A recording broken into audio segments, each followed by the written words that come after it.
They may want war now, and for Obama, war now is not a good idea. War before the election for Obama is a bad thing. So the ruling class is balancing, and I think this is the way to look at it.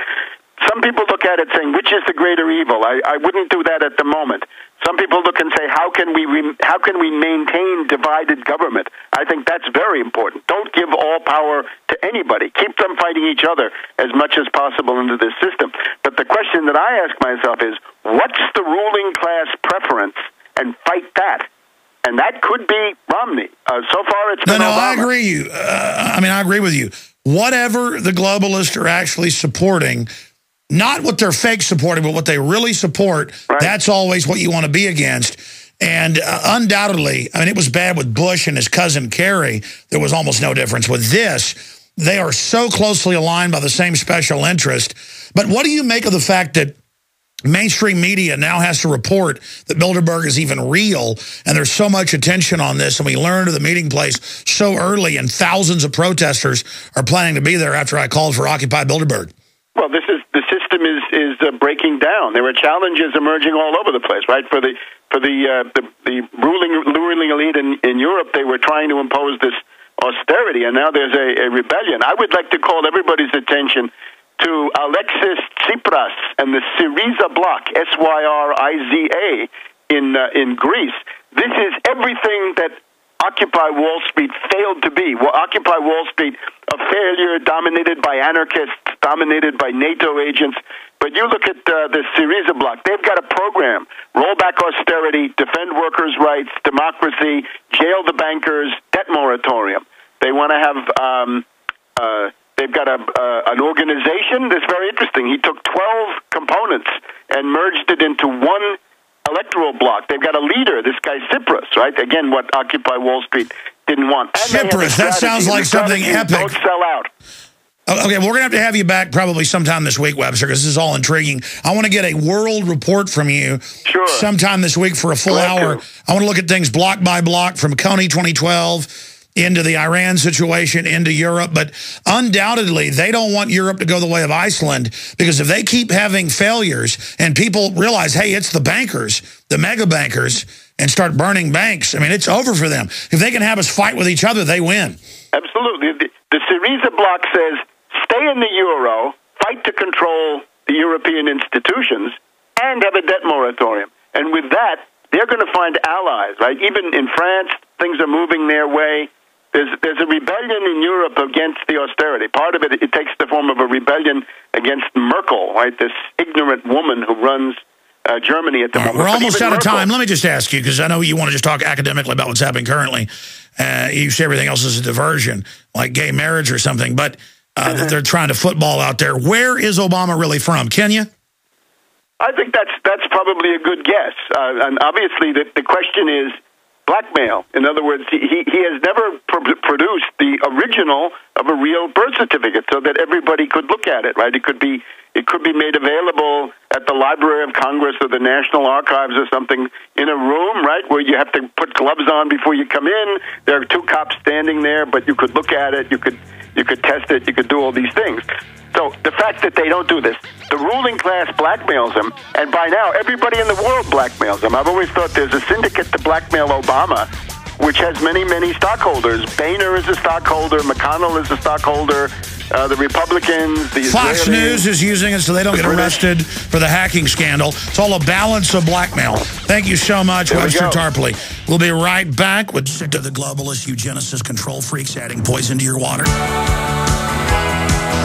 By the way, there is a lot of new stuff, a lot of fun stuff, actually, at Infowars.com. Thanks for joining us here in the second hour on this live Sunday, the 20th of May edition. I have started producing for Infowars Nightly News that's on every night at Prisonplanet.tv or InfoWarsNews.com. Some cable systems and TV systems are already picking it up without me even putting an uplink up yet, I should add. We're on 2 or 3 hours a week on big mainline cable in England, of all places. That's a side issue. My point is, we have a great 15-minute little piece up at Infowars.com. It's now down in the right-hand corner of the website. You'll see the little YouTube video box there. And the headline is, Huge Explosions and Fiery Tracers. And it's my idea of the American phenomenon of guns and gun shows. I had an idea for 6-7 years to do a gun show. And now that idea has come. It's super popular. They're selling 3 million guns on average on month. 1 month was 5 million guns. This is one right we've still got left. And it's an idea whose time has come. You see, you can sell liberty if you make it fun and make it popular. And they are really trying to use their Fast and Furious operation to restrict guns, but everybody's like, you're the ones that ship the guns to Mexico to do this. So it's not working. The pilot episode for a show I'm producing called Brothers in Arms with 2 high school friends of mine, Sid and Shane Steiner, and others of Steiner Ranch here in Austin, Texas, to see some amazing explosions and other things. Pretty powerful footage and a lot of fun. That's at Infowars.com and on one of our big YouTube channels that has over 200 million views on it. So be sure and check that video out at the bottom of Infowars.com. Well, for the next 30 minutes, we are joined by Dr. Jerome Corsi. And Dr. Corsi was one of the first birthers to go and do the research, to go to Kenya and other areas, and to research the providence of the president. Because if he isn't who he says he is, he can be blackmailed by foreign governments. And he worked with the State Department in a high-security position. We'll just leave it at that.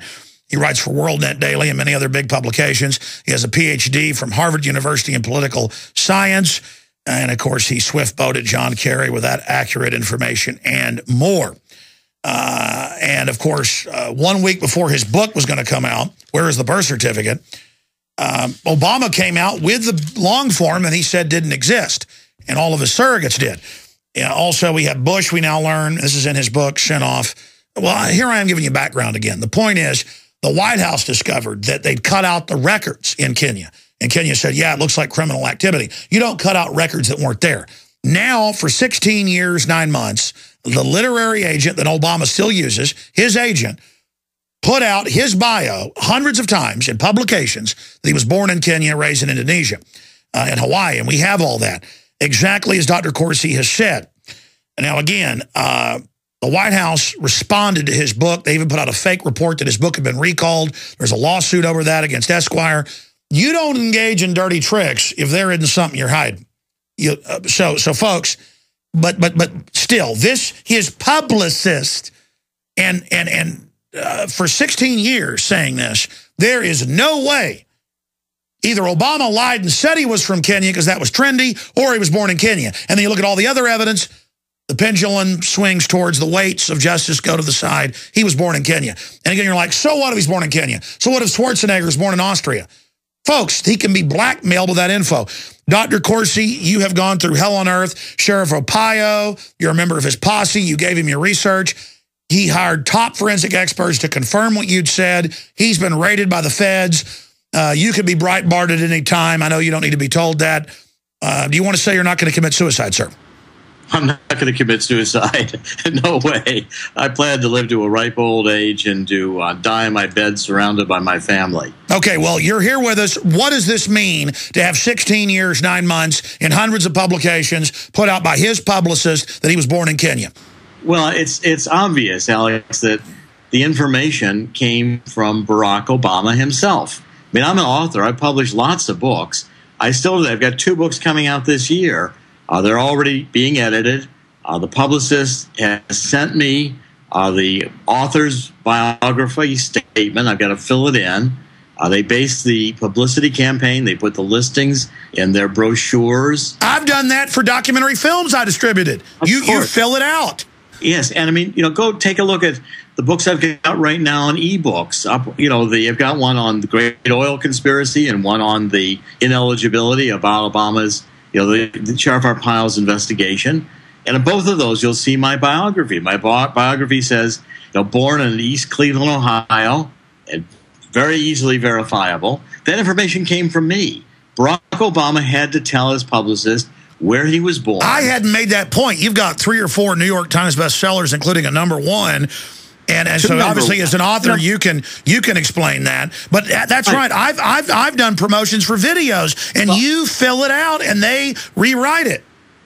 I've had, Alex, 6 New York Times bestsellers since 2004. And I still today fill out the author's biographical statement for the publicity department of the publisher. In case you want to update it. I've got a book coming out with the ACL on the ACLU. It's going to be called The Bad Samaritan. It's going to be published this fall by Thomas Nelson.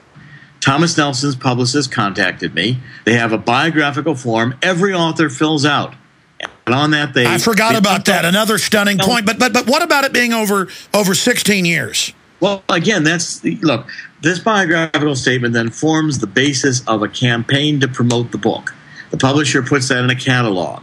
Every time an interview is given, when the publicist sets up an interview in a new book, that biographical statement goes along with the fact sheets of the book to the interviewer. The interviewer doesn't know me. I'm on hundreds of radio stations. Exactly. This was brought up to him over and over again. Of course. And every interview had to be predicated on born in Kenya, because that's the information Barack Obama provided. And, Alex, I've been saying this. If you read my Where's the Birth Certificate, I made the point Obama had been saying he was born in Kenya forever, back to when he was a kid, until 2007, when he decided to run for president. And that's when he began changing all of this biographical information. Remember, Obama said he was born in 2 different hospitals. He was supposed to be born in Queens, and then when Queens wouldn't validate it, they changed it to Kapiolani Hospital. What the point is, Obama's either, like you said, he either lied when he gave the information to his publicist and used it for all these years, including for Dreams from My Father, the autobiography. That Born in Kenya biography was used when his autobiography was publicized starting in 1995. It's unbelievable. 16 years, saying you're born in Kenya in a media promotion. This is, and then within hours, they respond and say this must be the source when it's never been the source. We just discovered this.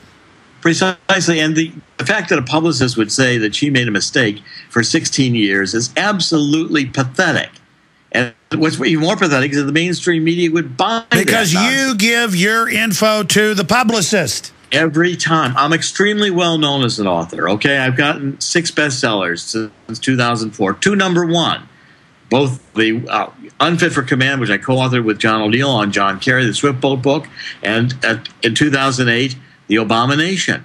So publishers could easily find out who I am, but I fill out the biographical statement. I totally forgot. This is big news. Everybody in the media knows how the media works. They've got to know now this confirms he's born in Kenya. Precisely, and it confirms that that's the story Obama was telling, because it would never have been in there, never in his biographical statement, unless Obama submitted that information, including the raised in Indonesia.